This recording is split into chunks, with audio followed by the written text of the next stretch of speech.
Ezra chapter 2.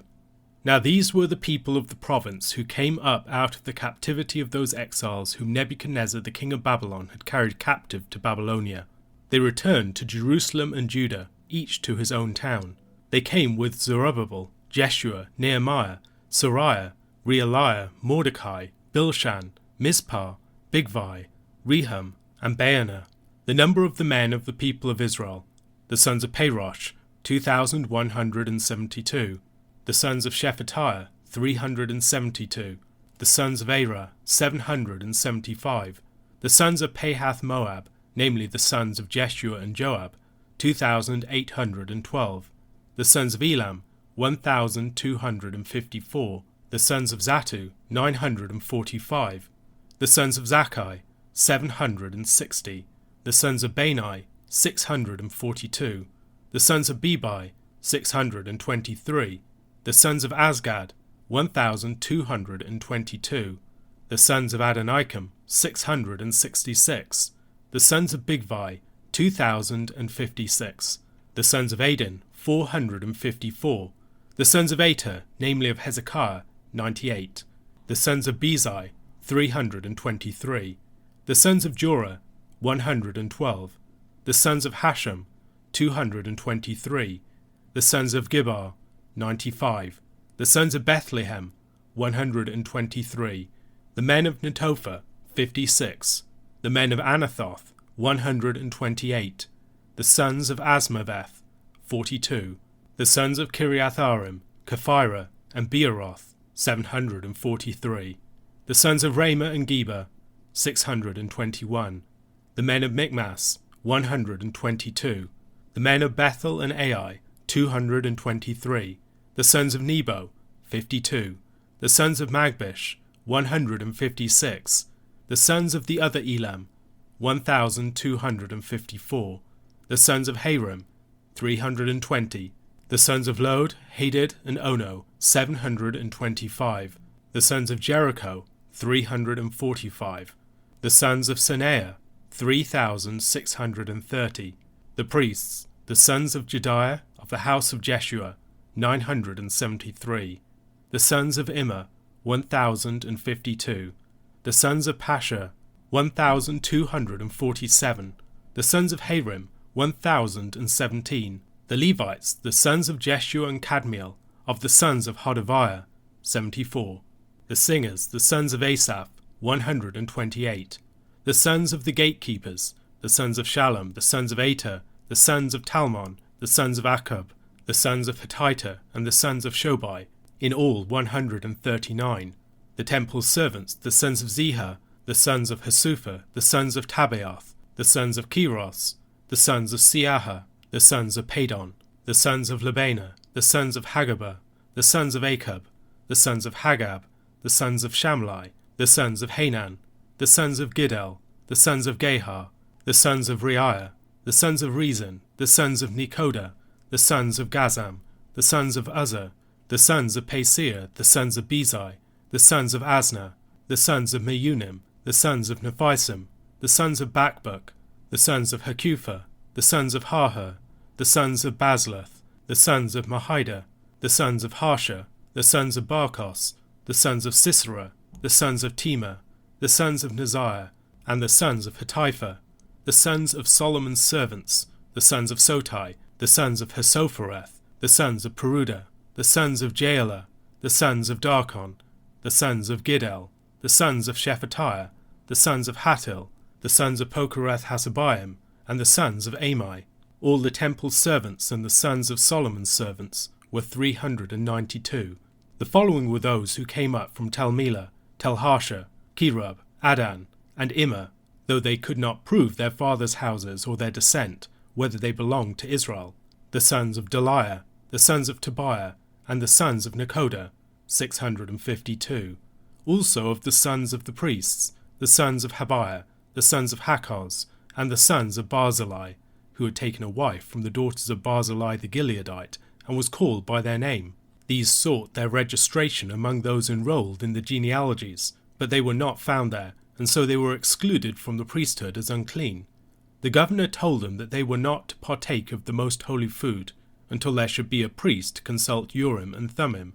The whole assembly together was 42,360, besides their male and female servants, of whom there were 7,337, and they had 200 male and female singers.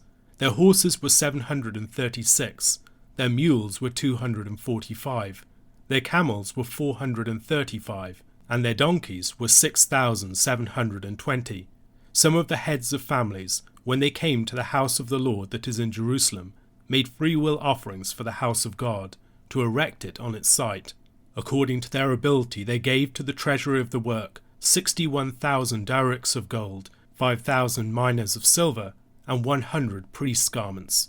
Now the priests, the Levites, some of the people, the singers, the gatekeepers, and the temple servants lived in their towns, and all the rest of Israel in their towns.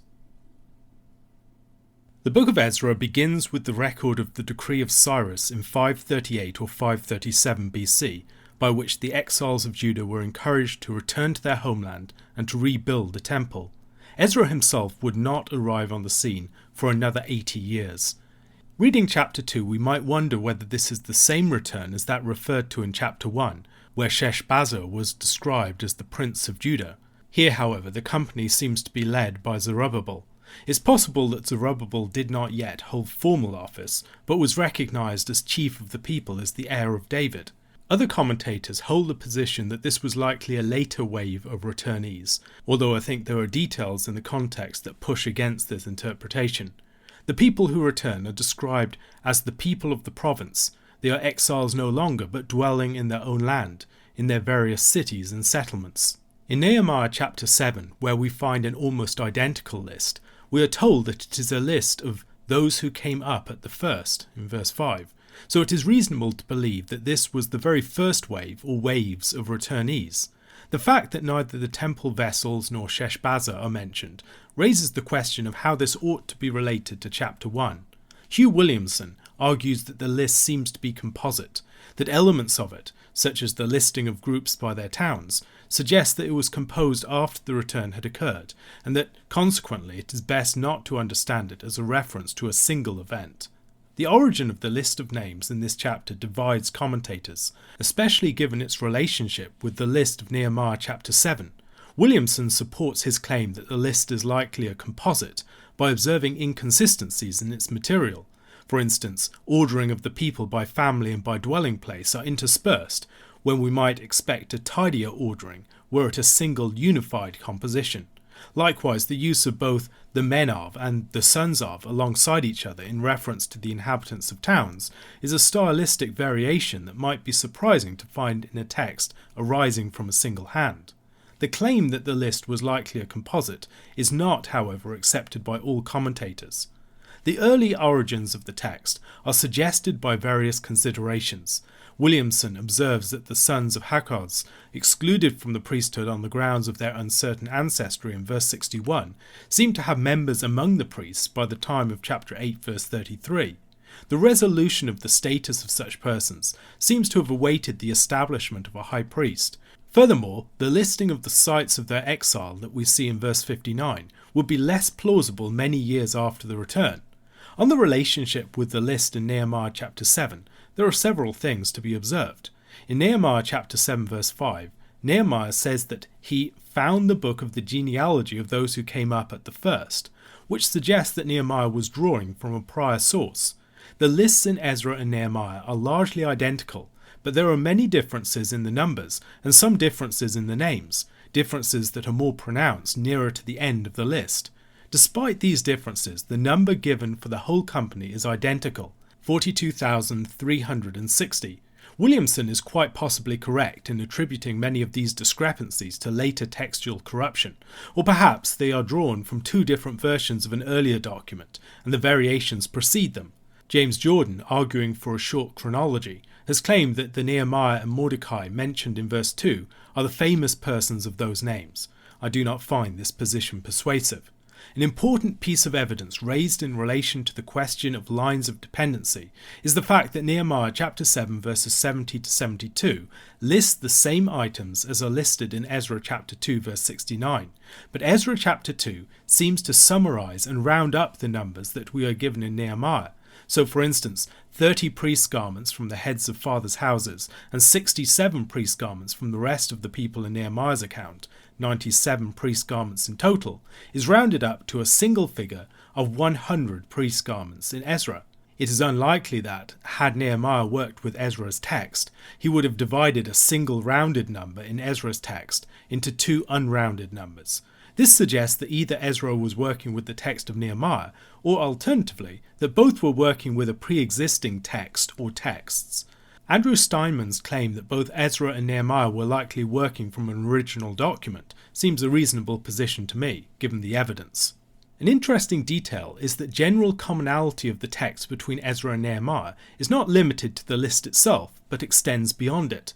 Ezra chapter 2 verse 70 and chapter 3 verse 1 read, "Now the priests, the Levites, some of the people, the singers, the gatekeepers, and the temple servants lived in their towns, and all the rest of Israel in their towns. When the 7th month came, and the children of Israel were in the towns, the people gathered as one man to Jerusalem." Nehemiah chapter 7 verse 73 and 8 verse 1 read, "So the priests, the Levites, the gatekeepers, the singers, some of the people, the temple servants, and all Israel lived in their towns. And when the 7th month had come, the people of Israel were in their towns, and all the people gathered as one man into the square before the water gate." As the accounts that follow these verses differ, many commentators see this as further evidence for the direct dependence of one of the texts upon the other. The continuation of the shared text into the narrative material that follows it could partly be explained by positing an original text that was not merely a list of returnees, but included such a list within a larger prose chronicle. Steinman presses this point against those who, like Williamson, claim that the shared narrative material between Ezra and Nehemiah is evidence that one is dependent upon the other, most typically Ezra upon Nehemiah. Williamson argues that the reference to the 7th month and the conclusion of the shared material fits more neatly into Nehemiah's context than Ezra's, as Nehemiah chapter 8 verse 2 also refers to the 7th month. Yet Ezra chapter 3 verse 4 refers to the Feast of Booths, a feast of the 7th month, and also directly to the 7th month in verse 6. The claim that the transitional text is incongruous in its context in Ezra may not be so persuasive on closer examination. That the reference to the 7th month fits relatively tidily in both contexts, especially given the fact that the events that are introduced with this reference are different ones, divided by several decades, is a peculiar fact. Even if we do not believe that one text is simply drawn from the other, within the context of the canon, their commonalities invite us to read the episodes that follow them alongside each other. Such a reading is in fact quite illuminating. Ezra recounts the re-establishment of the altar and the subsequent celebration of the Feast of Booths, while Nehemiah's account is of the great celebration of the 7th month and the Feast of Booths and the renewal of the covenant, following the final completion of the work of building the wall. That Nehemiah returned to the genealogy of those who first came up and started the work was a fitting bookend when the work was finally finished, and tightens connections between Ezra and Nehemiah. The list of returnees is divided into several categories, listed by Steinman as follows. Laity in Jerusalem and laity in other cities accounted for 81% of the number. Priests, Levites, temple servants, servants of Solomon, and priests who could not prove their ancestry made up the remaining 19%. Verses 3 to 20 likely list the members of clans who returned to Jerusalem, while the verses that follow list returnees to other cities and regions, although the very large number of sons of Sennaia perhaps suggests that this number refers to members of a clan rather than to inhabitants of a village. The clans listed are also found elsewhere in the books of Ezra and Nehemiah. In Ezra chapter 8, members of many of the clans mentioned in this chapter are listed as part of the group returning with Ezra at a later point. Members of several of these families are described as having intermarried in chapter 10 and as parties to the solemn agreement in Nehemiah chapter 10. The servants of Solomon listed along with the priests and Levites were perhaps members of a group appointed by Solomon to assist the priests in secular aspects of the running of the temple. Of the places mentioned, the significant majority of them are in the historical tribal territory of Benjamin.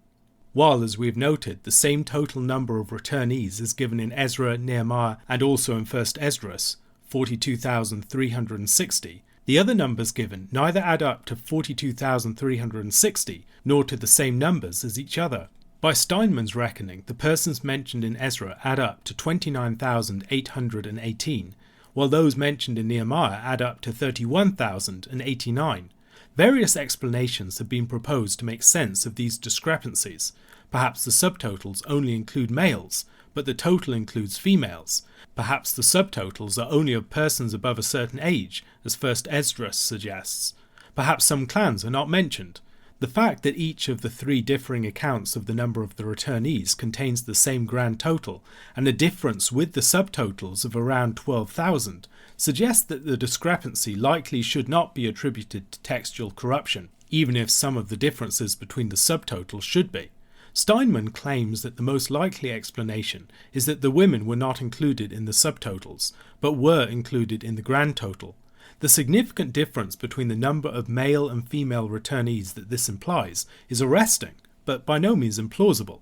Considering the danger of the journey and the challenges of the situation that the returning exiles were arriving into, it would not be surprising if the returning exiles were predominantly young men.